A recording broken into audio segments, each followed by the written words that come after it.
कि हिंदुस्तान के अंदर लोकतंत्र पूरी तरीके से खत्म हो गई है, तालाबंदी लोकतंत्र की हो गई है। हम लोगों को परसों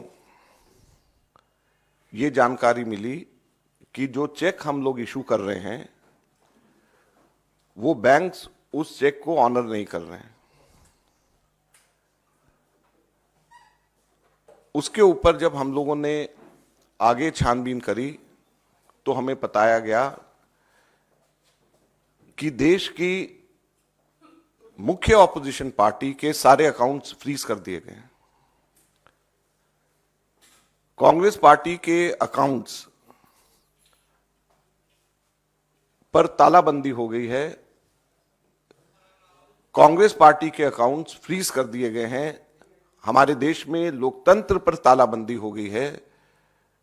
कल शाम को यूथ कांग्रेस के भी अकाउंट्स फ्रीज कर दिए गए।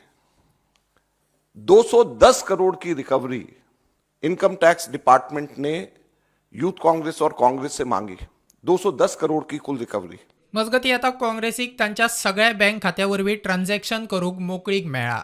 Bureau report prudent.